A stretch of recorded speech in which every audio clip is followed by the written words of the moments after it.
Hey Raghunath, tell everyone about our Patreon community. Sure, Kaustubha. The Wisdom of the Sages Patreon community is an incredible online yoga resource. If you like the type of yoga wisdom and culture we share on the show, then our Patreon community is a great next step. This is a listener-supported podcast, and any level of sponsorship will unlock a wide range of live and archived classes, talks, and even workshops.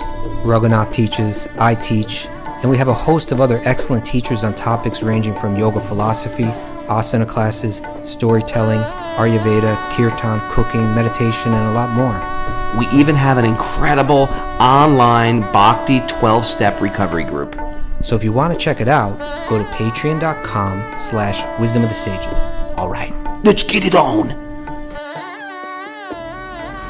Om Namo Bhagavate Vasudevaya. Om Namo Bhagavate Vasudevaya. Om Namo Bhagavate Vasudevaya.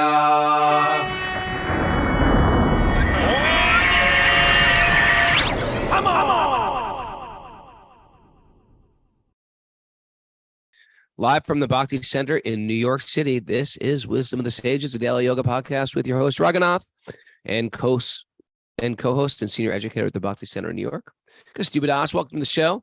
Welcome to our Wisdom of the Sages retreat at the Bhakti Center for Jagannath Rath Yatra. Haribo. Woo! We're here with the entire gang of others and Zoomers who showed up literally from all over the world. We got Lady Sita from Sri Lanka. We got Dallas in the house and Atlanta in the house and West Bengal in the house.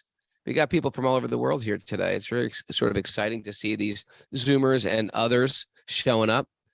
And Kaustubha's voice, he's struggling with his voice today, which means I'm taking over the podcast. You may have to. Okay. Sorry. Mara's here. She's knitting away over on my far left. You can't see her. She's out of the frame. I want to mention something. Last night we had a program and I couldn't talk. Yeah, last night we had a program and Kaustubha couldn't talk. And you behaved yourself. There wasn't one squirrel the entire night. You were set free, but you controlled yourself. It's like the dog gets off his leash, but he still stays within the confines of the yard. I've been training you all along. I've been training you. Oh, we had a really incredible program yesterday. I was talking to everybody this morning for the morning yoga class, and everyone's like comment was stuff like, it was almost like we were watching a movie. It was like you're in some like, you were actually like just like, it was like we were floating around the room. Radha Swami came. First we had a kirtan. This kirtan was just like, everybody was just like high pitch, like very good kirtan. You were on Raghunath in that first kirtan. You know what? Because I was trained the day before with like 75 people at Super Soul with Madhava. So just like, keep it steady, keep it going, do it to please Lord Krishna. That's the mood. And that sort of changed everything. And that's a takeaway right there. Keep it going. Keep it steady. Do it for Lord Krishna. Do it to please Lord Krishna. Please, Lord. Yeah.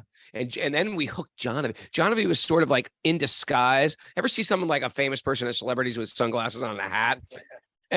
She was sort of like that in the back. I was like, no, come here.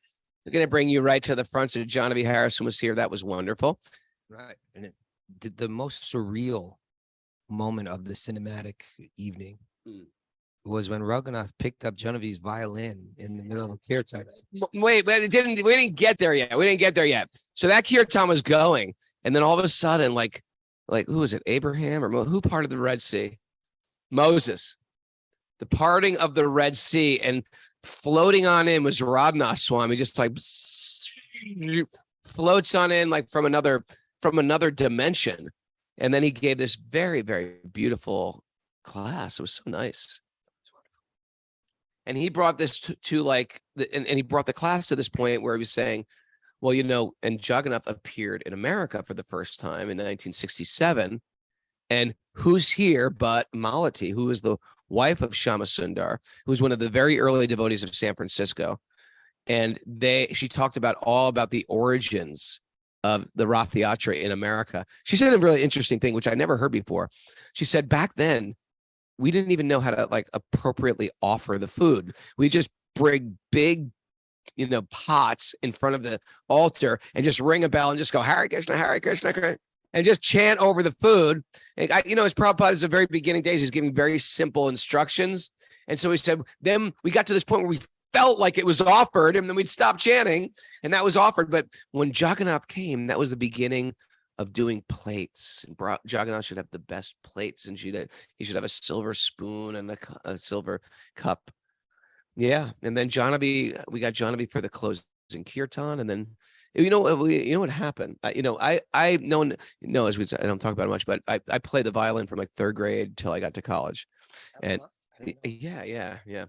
And then I did it all. I did it. I wasn't very good, but I did it, and I did summer strings and everything. But I just stopped playing it, and then because her violin was left out when she started leading the kirtan, I didn't want it to get it because they're delicate. So I picked it up and I moved it. And Radha Swami, he told me afterwards, he goes, I noticed how you picked that up, and I knew you had an appreciation for the delicacy of it. And I thought, this man plays the violin. And he just looked at me and said, play the violin. And I was like, Maharaj, I don't play I haven't played violin 40 years. And he goes, and I was like, nah, I was just like that. And he goes, play the violin. He just kept pointing to me saying, play the violin. And it was one of those things like the guru says, move the mountain, and you can move the mountain. I was like, and I jumped up on a hickory stump, and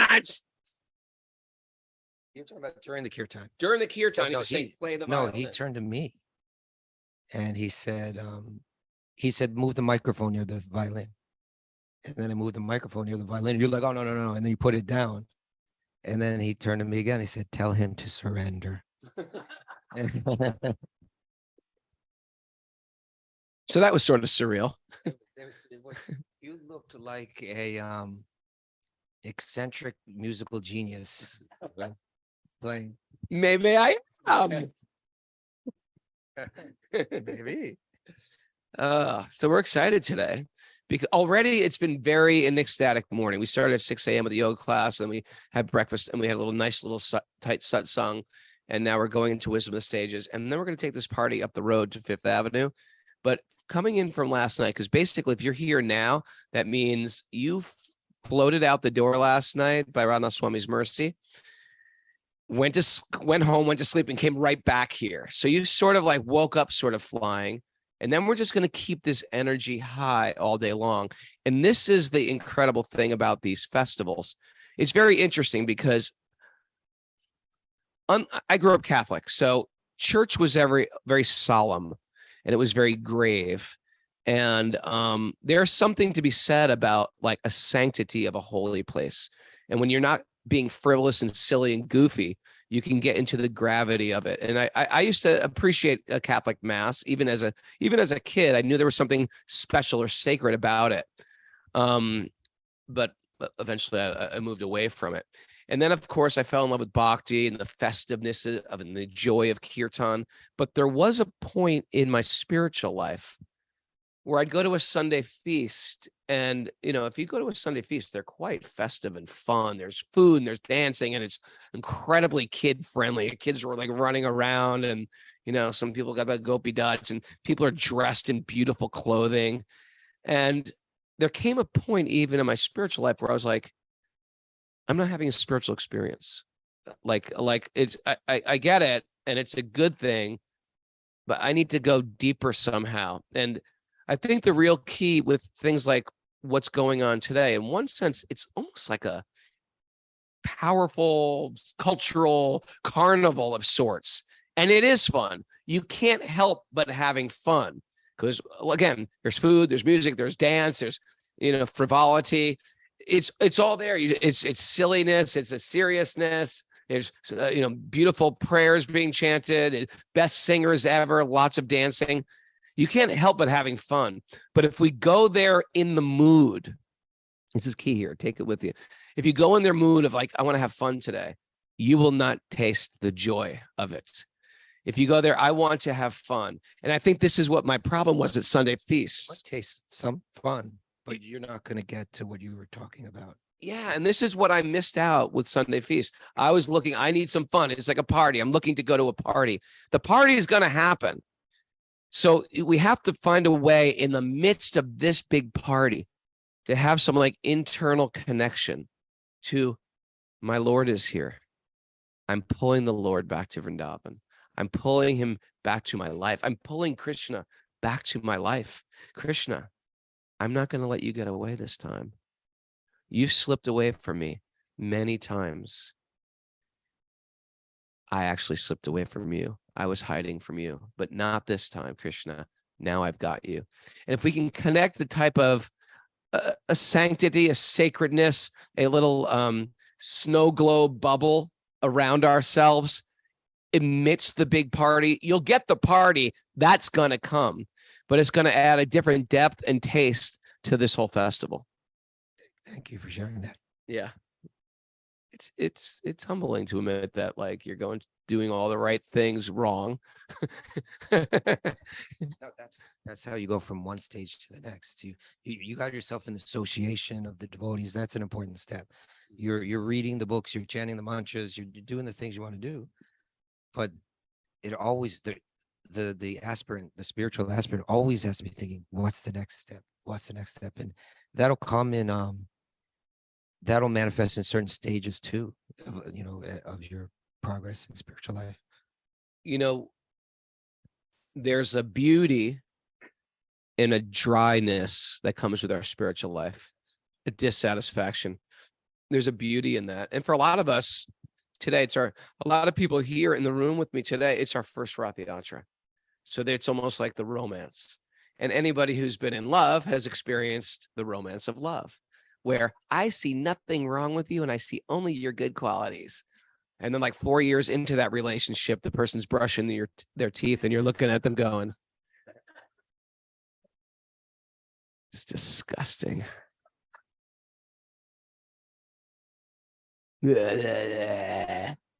Brush, brush, brush.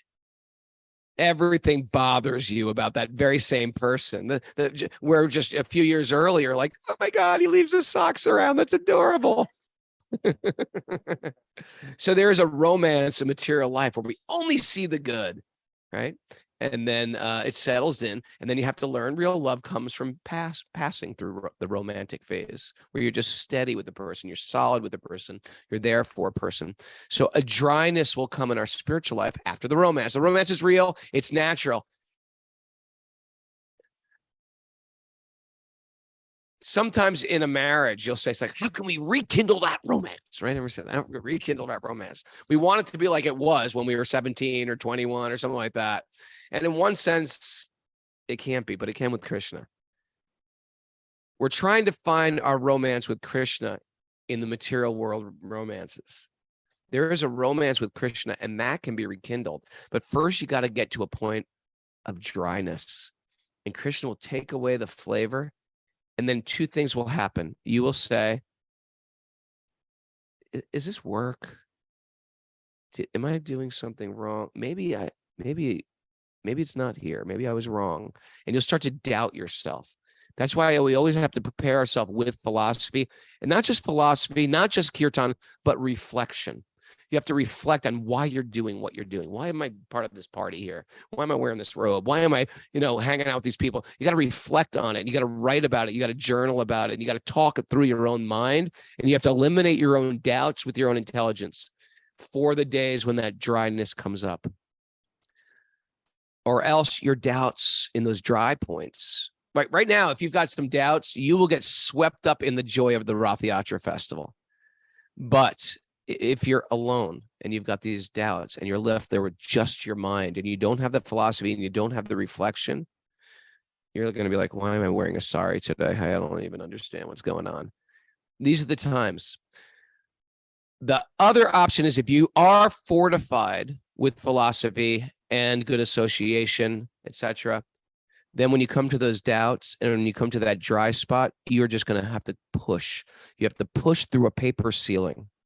and you'll go right through this next level. And Krishna wants you to push. What he's doing is he dances with you and then he disappears.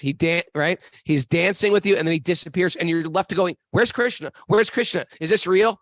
Keep going. He's there, but he disappears and then it makes you go further. And then you ask this question, which Kaustubha always asks me, what's next? What are we going to do next in our spiritual life? See, the beautiful thing when we ask what's next in our spiritual life, it takes us to a whole new realm of spiritual joy, spiritual realizations, spiritual communities, spiritual people in my life. In the material world, we get bored with the material world. Okay, we did it. We explored Rome. What's next? Well, let's explore Paris. Yeah, let's explore Paris. Okay, we explored Paris. I walked all the way to the top of the Eiffel Tower. I got a picture of myself doing Warrior 2 in front of the Eiffel Tower. What's next? Let's go to Prague. The material world is just like, and people live like this. They were just, it's a bucket list. Oh, I've been to Prague. Okay, I've been to Berlin. I've been to Rome. It's a bucket, but it just never quite ends. And there's no ultimate satisfaction for the soul. In the spiritual life, when you say what's next, you got to push through a dry spell and go to the next level. And Krishna is shaking us off, shaking away baggage we don't need and chipping away things we don't need that we've been carrying with us in the same way. Of course, Kaustubha was, hiking Everest. And I was like, okay, what do you got in there? You got some food in there? No, I got nothing in my backpack. I just got a bunch of rocks I picked up along the way. Why the hell are you carrying rocks up Everest? We're carrying weights, and that weights are resentments, anger, frustration, lust, and they're of no use to us in our spiritual life. And every time we hit a dry spot, Krishna's saying, empty one of those rocks out of your backpack. It's going to get lighter, it's going to get brighter, and you're going to cruise through the next level. But don't think there's not going to have to be some shedding of skin, right? Thank you. There you go. So where do you want to go on your roll? I don't know. Let's talk about the Rath Yatra. Want to talk about the Rath Yatra? Okay. I was about to tell us. When did I tell the story about King Nimi? Was that at the other retreat?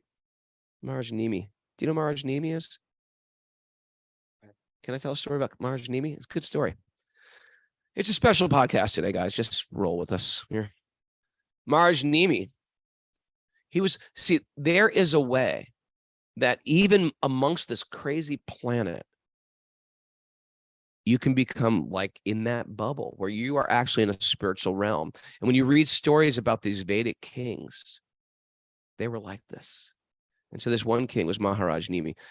And even the higher beings, Brahma, Indra, Agni, they get jealous of these earthly kings because the earthly kings are somewhat, they're not in the heavens. Did you ever meet someone who's so wealthy they can't understand that there's people in the world suffering? Like, the famous Marie Antoinette. The people are starving. Let them eat cake.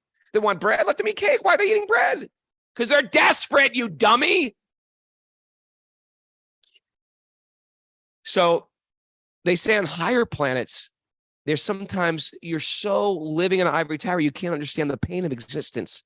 And sometimes they say on the lower planets, there's so much pain, you're just trying to survive. They say on these earthly realms, like our planet, we experience joy and pain in such a mix that we have time to think about life. And in that thinking about life, we can get deeper about our spiritual life. So these earthly kings or earthly people who become very God conscious, they get that the demigods get angered. They start to see, who are these guys? Who do they guys think they are? And so Maharaj Nimi was like this, and Agni and Indra were looking at him saying, who does king think he is? Let's test this thing. I think he's just an all show great king. I'll show. So he was doing this beautiful yajna where he has this fire burning and he's calling all the forefathers and he's giving charity and things like this. And everything's very beautiful. And Agni and Brahma change their form. And Agni comes in the form of a dove. In the middle of this beautiful ritual, a dove lands on his shoulder and says, in a human voice, "Oh, Maharaj, you must protect me. I'm your humble servant. I'm your humble citizen. I'm one of your citizens. You must protect me." Maharaj, he stopped everything. He pet the dove and he said, "Of course I'll help you. What do you need?" How can I help you? He goes, I'm being attacked by this hawk. This hawk is trying to kill me. I am one of your citizens of this kingdom. Why would you let this hawk kill me? He says, I will not let the hawk kill you. Come here. Put that little dove right under his arm. And then all of a sudden, this hawk comes flying around, lands on the king's knee. And he goes, it's Indra. It's Agni who's the dove. I don't know if I mentioned that. Well, I did. Okay. I was like, it's going to shift the whole story if I haven't. Okay. Then the talking bird. No. So anyway, then the hawk came and the hawk said to him, where's the dove? And he goes, you cannot touch this dove. This dove is under my protection. He's one of my citizens. And the hawk's like, oh, really? Well, I'm one of your citizens too. I'm a hawk. And guess what? My dharma is to kill and eat doves. And he goes, well, I can't let you have them. I have to protect them. He goes, well, you better protect me because I'm a hawk. I'm your citizen and I'm hungry. And the king had to really think here. He had to think. That's a good point, Mr. Hawk. And so he thought to himself and he said, okay, I got you. He said, bring me a scale. So the hawk flew off and carried a scale back, dropped the scale there. And he goes, he put the dove on the scale. He goes, you want to eat that dove? I will give you as much weight of my bodily flesh as that dove, and you can eat that.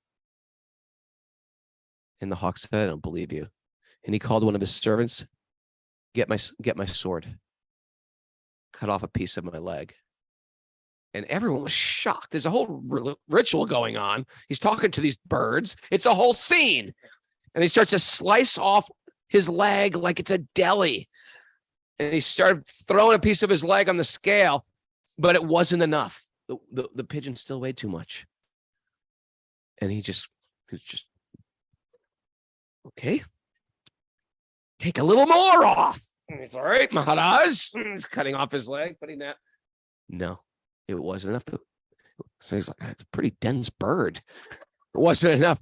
And then he said, take off my arm. And he cut his arm off. And he put that on the scale. That wasn't enough. So what the heck is this bird eating? It started to sound like a Monty Python. It started to sound like a Monty Python. And finally he said, cut off my head. Put my entire body on this. You can eat my entire body. And when he said that, the hawk manifested into Indra. And the dove manifested into Agni. And they said, prank, April Fools. We were just kidding.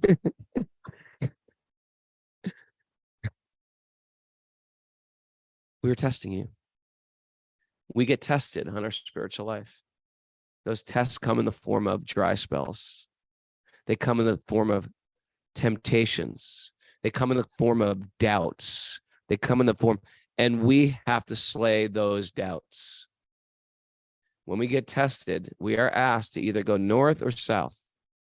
And through the association of devotees, through these festivals, this is a retreat.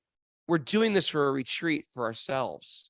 It's even not for today, even though it's for today. It's for Monday, when you have to go back to life. And you take this with you. If you focus and get really in your bubble today, you'll get such a high that will take you through the rest of the week. I was talking with a friend of mine just yesterday, and she's practicing bhakti very sincerely, and got into it much later in life than I did. But I felt like we're talking a lot about what you're getting into here. You know, I feel like, you know, I have this 36-year arc that I'm on so far, and certain things I learned along the way. And I looked at her life in the much shorter time that she's been practicing, but I feel like she's traversing the same arc more quickly. Isn't that angry? No. I thought we were complaining about these newbies who are more advanced than us. Thought we were going to take some time out. but a lot of it had to do with what you're talking about. Is like, in other words, I feel like there's certain steps on that arc. You step from one stage of stability, and then you hit instability, or you could call it dissatisfaction, right? And then you get the next stable platform, and hopefully on that next stable platform, you've advanced, you've brought your awareness to the next level, and then at a certain point that becomes dissatisfying or unstable. And then and a lot of times it has to do with your own emotions, your own attachments. As you were saying, you jump into it at the beginning of the romance. When you're brand new to bhakti, and you feel that thrill from it all, you feel like, oh, I'm at the end of the arc. I've arrived, but you're really just at the beginning. And then somebody comes and shakes it up, and then, as you're saying, it's kind of almost like you're questioning your faith. Did I get into the right thing? Does it work? And then ideally someone is there to help show you why you're feeling unstable. Yeah. And part of the game. Yeah, and what your next step is, what it looks like.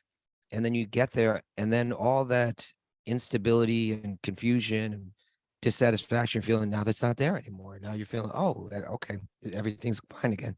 And then again it comes.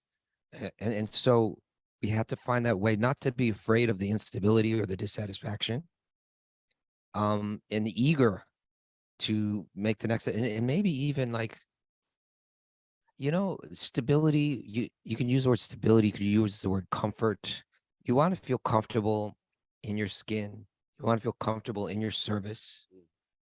But when you get really comfortable, like when in an authentic, truly spiritual way, then you can pass through those stages without them being too rocky, and just keep taking to the next. But we can't, because it's if we're trying to, this is all tied into what you're saying, Raghunath, but if we're trying to enjoy the path in a certain way, and if we may become distracted and start to enjoy things that we encounter on the path that aren't really the real thing, whether it be some kind of respect that we're getting, or some kind of position that we've got, or things like that. Sure. And we think we're going deeper into our spiritual life and we're very stable in it. Actually, you're just kind of, Maharaj was speaking about this last night, you kind of mistake the weed for the seed. Indeed. And so then the more that you're watering that weed, the more that the true bhakti is getting strangled by that weed. And so then there's that spiritual crisis. You feel that sense of crisis, but step by step, if people have walked it before us, we can trust them, they're trustworthy, then we can understand next step. This next step thing, when you were talking, I was like, oh, this is another thing that really tricks us up on the path, because and it ties to what I was saying earlier about the romance and the material world and the romance with Krishna. We also get a romance with devotees. If you're new to a community of bhakti, then everyone you see is like, oh my God, Scott Plumbing and Heating came over with a big water heater for the Super Soul Farm. That's so nice. I mean, he's a pure devotee. Oh, Kelly Becker, she's always smiling. She's a pure devotee. Mara just sits there and knits about stuff and thinks about God. She's a pure devotee. And so what we do is, in the same way, what is romance? I see only the good. It's a really nice quality, actually. But what happens is we're not always like that. And we maybe even are the opposite of that. We came to bhakti and we always find the bad in people. And then I start hanging around with these bhakti people and they say, no, you should see the good. You should ignore their bad, tolerate them, and learn to see the good and let them know it. And so we're like, yeah, that makes sense. I'll try that. But when we get excited by all the culture and the beauty of Krishna consciousness, then we start to see the good in everyone. And we have a romance with all the devotees. And then something happens. See, by the way, when you start to see good in everyone and you're chanting the holy name, you are now in a Ferrari on a straightaway, right? smoothly pay a Ferrari on a street. No one else is on the road, no deer crossing. It is just like, wow. And you will find yourself making so much spiritual advancement, maybe more than you'll ever make in your life. Maybe. Hopefully not, but maybe. Why? Because you're doing everything right. What are the two things right? Chanting the holy name with sincerity and never finding fault with anybody. And then something happens. We become familiar with devotees. And then we start to see their shortcomings. Why? Because everybody's got shortcomings. Practicing bhakti, we practice not seeing their shortcomings and just seeing their great things and their potential. So when I switch back to my old habits of, well, she's got some issues. I thought she's got some issues.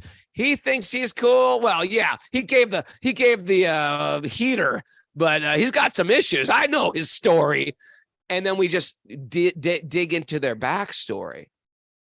And that's when the holy name, it's almost like you're in that Ferrari, you got the holy name, but you're driving through the woods. You're not going far. You're getting in ditches.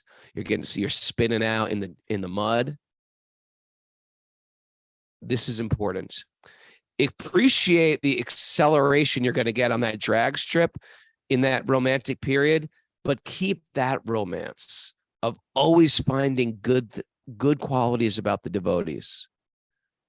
This is where I can say, Kaustubha will agree with me, this is where devotees go off. They get into their own pockets, their own corner. And instead of like, even if they disagree with something, it's not even a disagreement where you can love somebody.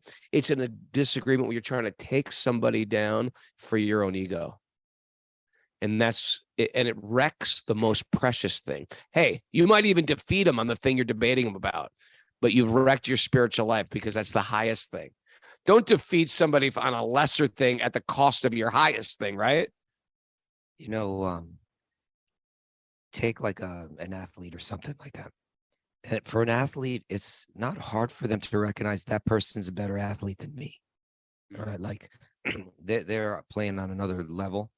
I want to come to that level and learn from them, you know, how to come to that place. But when it comes to our level of awareness or perception, we tend to think that we've got the right level. We've got the right perception, and others maybe don't. I'm perceiving things correctly. I'm understanding things correctly. I'm processing this stuff correctly. And that guy's got a problem. That guy's got an issue. And so we should also try to understand there's another level of awareness that I'm trying to come to. And when it comes to, like you're describing, when you're in a community, let's just say especially a spiritual community, and you're saying there's that romance period. So in terms of the other people, you're not seeing any faults. You're because whatever they're offering, they've got something that you're looking for, and they've been into it longer, and that's what's exciting you. And so you're saying these people are incredible. They're all incredible. Oh my God. But then with time, that there's 3 stages. That's stage 1. Stage 2 is you begin to see what you didn't see before. Even it may be true, accurate perception. That person, they don't have all the spiritual qualities. They do have certain attachments. They do have certain shortcomings, you know, that are disappointing. Now I'm seeing that they weren't what I thought they were. Oh my God. You know, look at them. You feel stupid perhaps because you gave them so much credit. I was worshiping them and they have this issue. Yeah, maybe it creates a sense of resentment, disappointment, but maybe. And it may be that what you're seeing is actually real. It's not that, it may be that what you're seeing is in your imagination too. But usually somewhere in between, you know. It may be somewhat real, but not as real as you think. But but let's say you're seeing something real in them.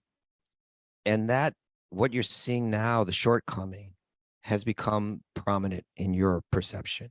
Before, I was seeing the exact same person, but what was prominent in my perception was the good quality that excited me.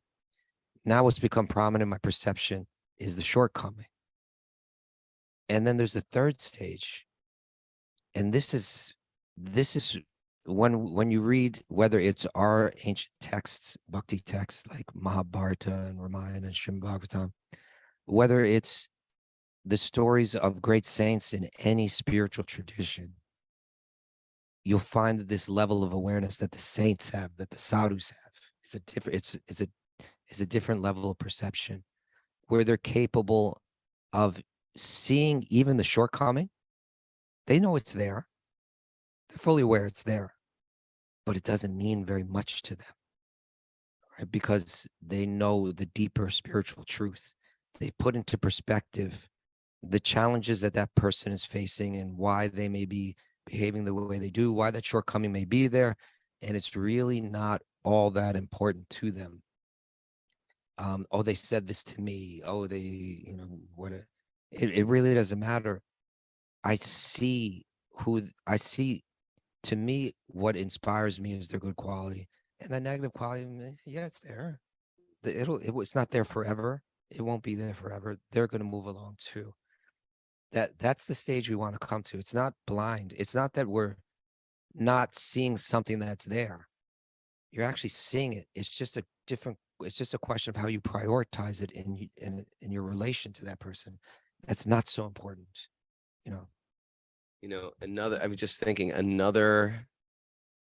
if this is your first Rath Yatra and you've been hearing about bhakti at home on your podcast, when you're driving, maybe in your yoga studio, you have some chanting going on, an interesting phenomenon is about to happen.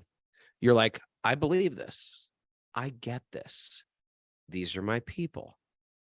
This means a lot to me. Now Krishna is taking you to the next level, which is it's like coming out of the closet. Dad, I'm not marrying her. I love men, or whatever it is. It's like coming out of the closet with your spiritual life, because now you're going to publicly declare it to the city of New York. I was a little kooky and crazy, and I believed in this while I'm driving to work and listening to a podcast. I was a little kooky, crazy, singing my heart out at the Krishna Das concert. Now, pull a giant, colorful car down Fifth Avenue and see how that feels. It's a new level of shedding your ego that you just haven't even realized yet. You're going to get to that car and you're like, oh, what am I doing? Oh, and then someone is going to walk by you and you're like, is that Sherry? Is that Sherry? It's me. And you're like, oh, yeah. I remember being the first time, because wearing a dhoti, the Indian robe in India, is normal. So I sort of like wore a dhoti in India. Then when I came back, I spent some time in the New York temple, but it was like winter in the New York temple. So I never had to go outside. I wore my dhoti around. And then one day, Raghunath Swami said, Bhakta Ray, I want you to go to whatever in Manhattan and pick me something up. And I was like, okay, let me just go change. He goes, you don't have to change, just go now. I was like, and I was like, well, it's a big city of 8 million people. Who's going to know me? I get on the subway. And this one very nice lady who I used to work for and, clean her house, and her kids were friends with me and stuff like that. She's sitting down in one part of the subway, and I'm sitting down in one part of my subway. I have like a hooded sweatshirt on and a dhoti. And she's looking at the front, and I'm like, oh God, she's right. And I really love this woman too. I look at her, I was just like, okay, pulling the hood over. I was like, and then she just looked, and she's like, Ray? And I was like, don't look, just keep on. This might be her last stop. Just keep on. Ray? And she stands up, and she's like, Ray? But she's at the far end of the subway, and then I stand up, and my dhoti just is there, and she's like, and she just looks at me, she goes, and I was like, I didn't even know what to say. I was like, it's a long story. It's a long story. But that is a type of ego that has to shed also. You got to get to this point where, you know what? This is what I am. And in all your like nakedness of your soul, be okay with, I'm a spiritual being. I know I wore a lot of different personas around, where I showed off and my bravado and I walked around like this. And Krishna starts to rip off those so-called personalities, because there's a real personality underneath those costumes I was wearing. And Krishna's going to peel them off when you least expect it. You're going to get a Ray. It's coming to you. It's coming to you, sir. Stephanie Berman, Drummond, it's coming today. You're going to be bowing down to Lord Jagannath, and you're going to get up, and maybe one of your colleagues is going to be there from the office. Are you okay? Why are you kneeling on the sidewalk on 50th Street? It's a long story. It's a long story. Well, you know, even that is kind of a metaphor for spiritual advancement in the different stages, peeling off the layers, because it's one thing to say, oh, I'm not exactly that person you thought I was. I'm something else, and you may not respect me in the same way, right? Due to my religious belief or whatever. But really, to get to that level of like that full purity that we're trying to get to, that where you let go of everything, it means not only do we have, like, in other words, you're sitting there, you would normally walk. By the way, I had no idea about this cleaning apartment stage of your life. You know, I cleaned apartments. And I was a Mr. Fix-It guy, although I can't fix it. Why are you laughing? You didn't hear that. You didn't hear that, but I said I was Mr. Fix-It guy, and Mara burst into laughter. Because me and Paramananda, we were in a band, and we couldn't get a regular job. So we had to advertise ourselves as we said responsible college students will clean your home, paint your walls, clean your thing, no job too small. We didn't know how to do anything. We just put ourselves out there. We didn't know how to paint. We couldn't do anything, but that's what we did. We tried to fix things. But anyway, that was a short part of my life. And interestingly enough, one day before I was a devotee picked off my phone number, called me up, and had me come to his office. And it was Yogeshwar Prabhu, Joshua Green. That actually I didn't. You know that? Yeah. And what do you call it? And he, I only know the guys from the Cro-Mags, who were sort of a street gang back then. And so I didn't really know any Hare Krishnas, but I felt myself a spiritual being. I'd even visit the temple, and I had neck beads on. So Yogeshwar looked very normal by American standards. He had hair and a blazer, and he had an office. So when he came down the stairs to open, no, it was on 23rd Street, I think, or 24th Street, 23rd Street. And I lived right around the corner from him. And he opened the door and he saw my neck beads. And he goes, "Are you a devotee?" And I felt like that was one of those moments. God put me on the spot. Am I a devotee?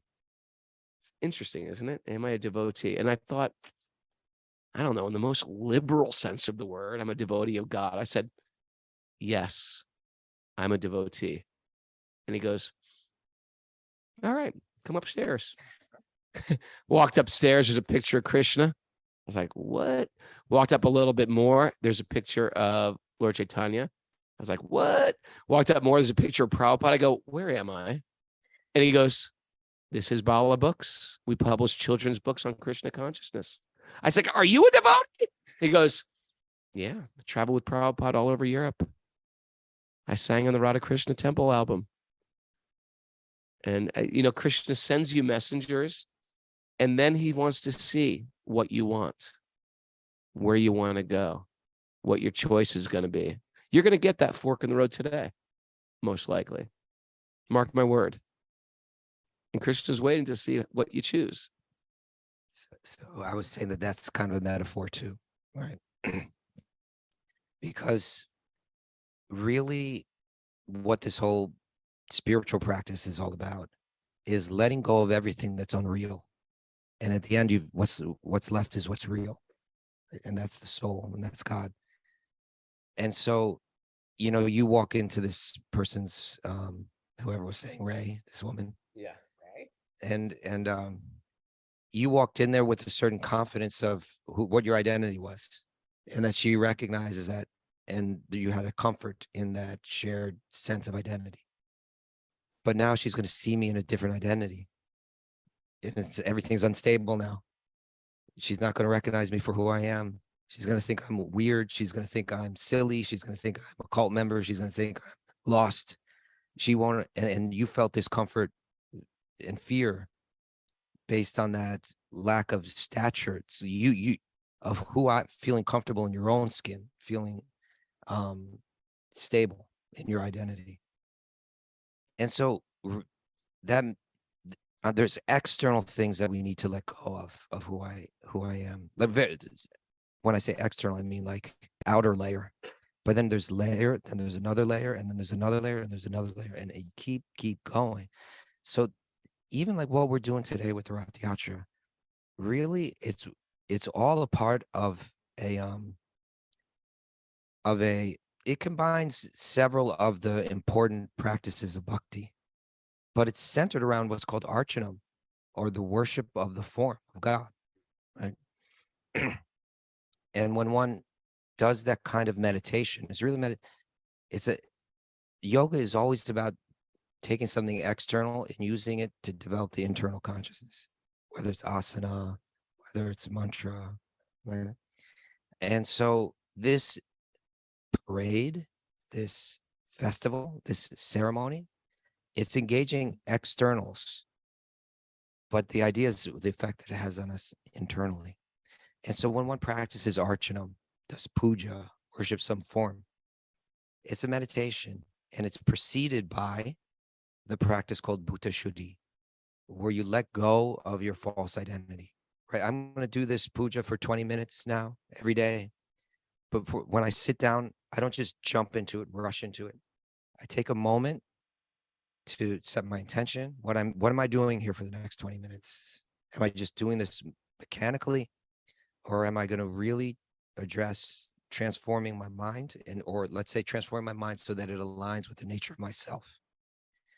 And so, the bhuta shuddhi that we practice a lot of times commonly within our Gaudiya Vaishnava bhakti circles is a prayer from Sri Chaitanya, where he rejects all false identities. I am not a Brahmana. I'm not a Vaishya. I'm not a Shudra.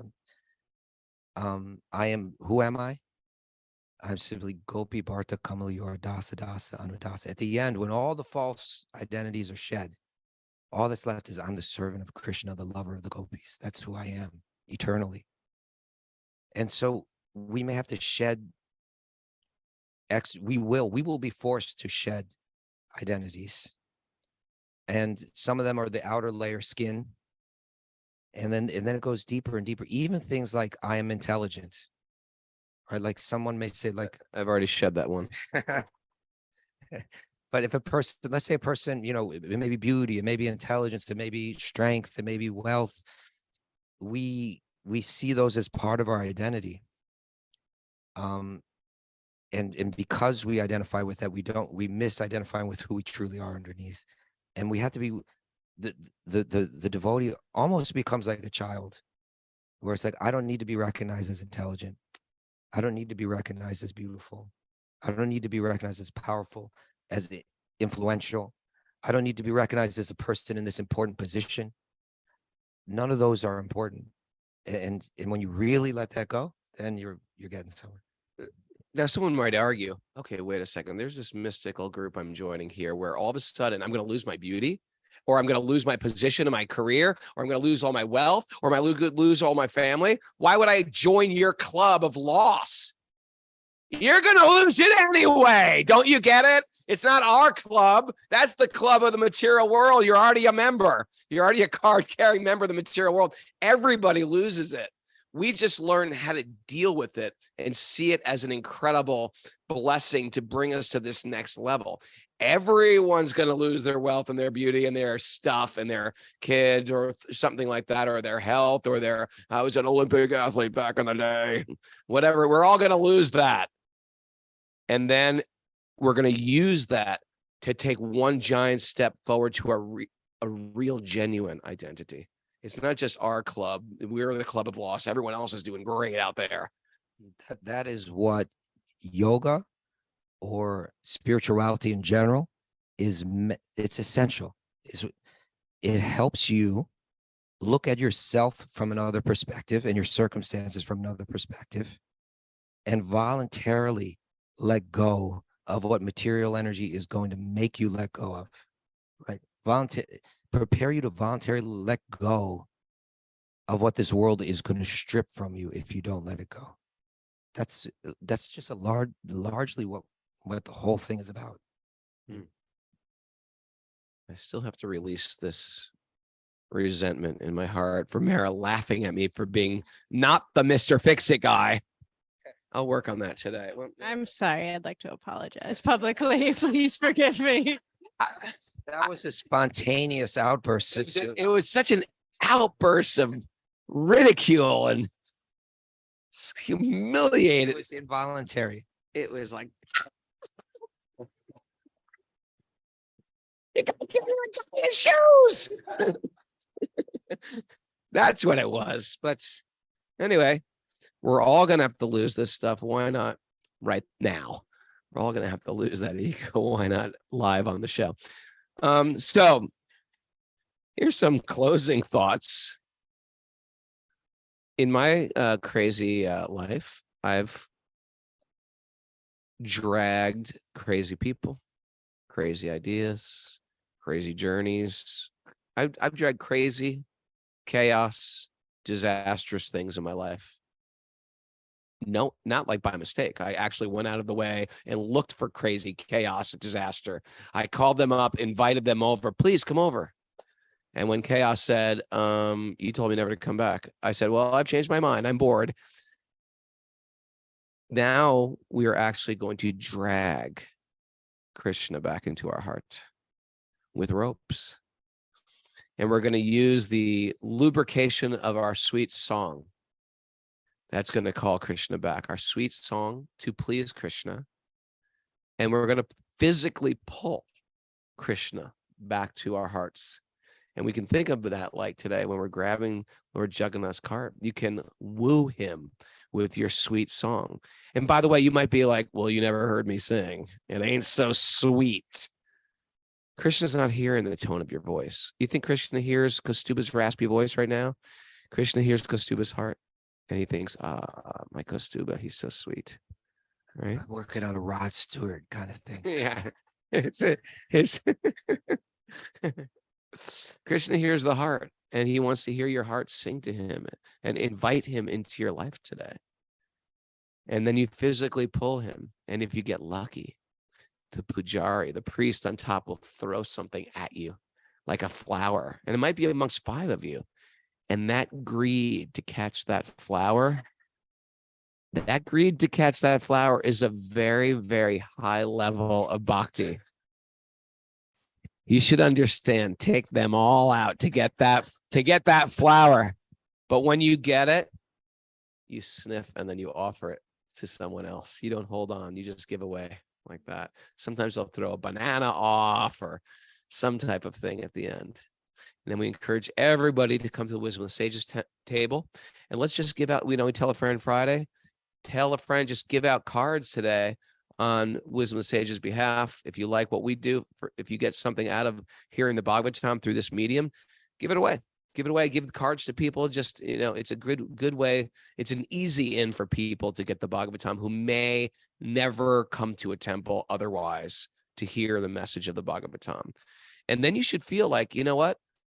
I'm not just serving like Wisdom of the Sages and Kaustubha and Raghunath. You should understand, like, by giving out the Bhagavatam like this, the information of the Bhagavatam, the entrance level to the Bhagavatam, you're serving the Guru Parampara system, the entire Guru Parampara system, Guru to disciple. You're serving saints who've lived 100 years ago, 500 years ago, thousands of years ago. You're serving Vyasadeva himself. So it's a great opportunity. And if you feel more inspired, take some Bhagavad Gitas. Drummond, I want to see you walk around the park today with some Bhagavad Gitas and just start distributing Bhagavad Gitas to people. You will feel a new type of high that you've never felt before. I guarantee you. 5 Bhagavad Gitas. See if you can get rid of 5 Bhagavad Gitas today, Drummond. This is your mission today. Stephanie will help. Okay, and on this postcard that we're giving out, there's a QR code, which means what? Means that you just point your phone at it. Oh, and it will take you right to the podcast link. All right, well, this is very clever, Kaustubha. This is very, very clever. Okay, well, check it out. Do we have any takeaways for today? That's it. All right, no takeaways. It's just music. Thanks, everybody, for joining us. Thanks, everybody here live. We got a crew.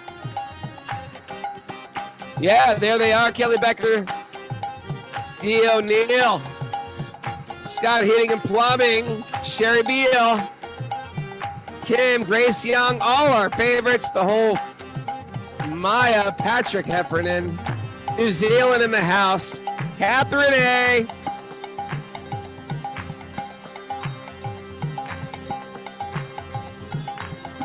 Jai Shri Krishna Bolo Jai Radhe Bolo.